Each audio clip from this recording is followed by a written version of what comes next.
Grabe! Akala ng lahat tapos ng gulo sa standings pero ayun na nga. Petrogas binulaga ang PLDT, Angels sa himpapawid, high-speed hitters na traffic. At dahil dyan, sila ang haharap sa Creamline sa quarterfinals. Kung inakala mong predictable ang PVL Reinforced, aba mali ka. Plot twist ang binigay ng Angels. Tara, himayin natin ang larong nagbayanig sa MOA. What's up? Welcome back sa channel kung saan bawat palo, bawat block at bawat banggaan kwento natin. Ngayon pag-uusapan natin ang match na literal na nag-reset ng buong quarterfinal picture, ang Petrogas versus PLDT.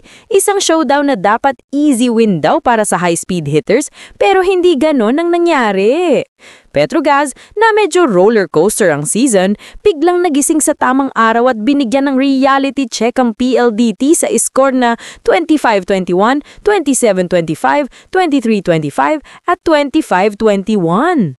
Oo mga kaibigan, hindi aksidente to. Talagang controlled, composed at clutch ang Angels mula simula hanggang dulo. Kumbaga sa boxing, hindi sila nagpapadali pero sakto ang suntok pag kailangan. Sa sobrang dikit ng conference na to, walang safe spot hanggang huling araw. At dahil nanalo ang Petrogas, Farm Fresh, number 1, may 7 panalo at 1 talong record. Zeus Coffee, number 2, may 7 panalo at 1 talong record pero talo sa tiebreak. PLDT, bagsak sa number 3. Creamline, number 4. Petrogas, number 5. Signal, Capital One at Akari, kumumpleto ng top 8. Sobrang balance ang tournament. Walang pinakasiguradong panalo, walang pusong dehado. Lahat pwedeng gumulantang tulad ng ginawa ng Petrogas. Simula pa lang halatang gigil ang Petrogas. Hindi sila pumunta sa MOA para makisabay. Pumunta sila para manakot. Set 1, 25-21. Di pinaporma ang PLDT, controlled spikes, solid coverage, at halos walang sunod-sunod na errors.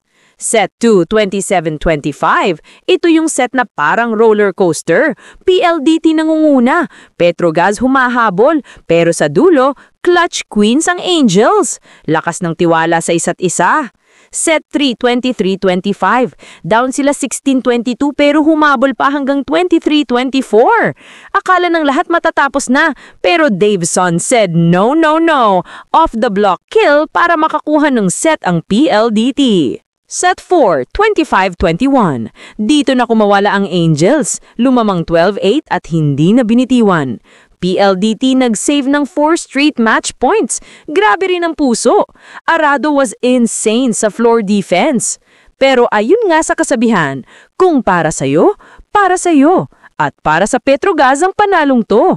Vander Wide, 35 points. Career high. Literal na give me the ball energy. Brooke Van Sickle, 27 points. Reliable, stable, walang mintis ang intensity. Bangs Pineda, best player of the game. 23 digs, 10 receptions. Libero supremacy is real. Nag-cover lang ako sa mga nawawala, sabi niya, pero halata naman siya yung glue ng depensa. Supporting crew, Sabete, 12. Phillips, 10. Tolentino, clutch setting sa dulo. Para sa PLDT, Davison, 27, Bavikina, 21, pero hindi sapat para pigilan ang nagliliyab na Angels. Dahil sa panalong to, ito ang mga matchups. Farm Fresh versus Akari, Zeus Coffee versus Capital One, PLDT versus Signal, Sister Team Showdown. Creamline versus Petrogas, the rivalry lives. Ibig sabihin, Creamline versus Petrogas against a knockout, history ulit, drama ulit, gulo ulit. Kung may team na pwedeng makagulo sa Cool Smashers, Petrogas is raising their hands.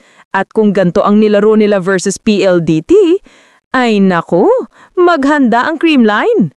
At ayun mga ka-sportscast, anong masasabi nyo? Is Petrogas the real dark horse ng Reinforced? Makakabawi ba ang PLDT sa quarterfinals? O Creamline versus Petrogas na naman ang magbibigay ng plot twist? Comment down below your predictions. Kung nag-enjoy kayo sa breakdown na to, don't forget to like, subscribe, at i-hit ang notification bell para updated kayo sa bawat palo at bawat gulat dito sa PVL. This is Joust Volley signing off. Tuloy ang laban, tuloy ang kwento. Wala nang gayahan eh.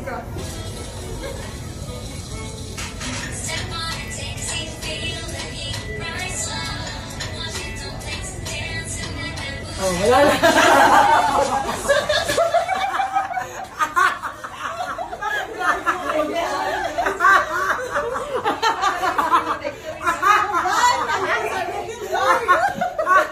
You bring joy to our lives. Grabe, mahal na mahal namin.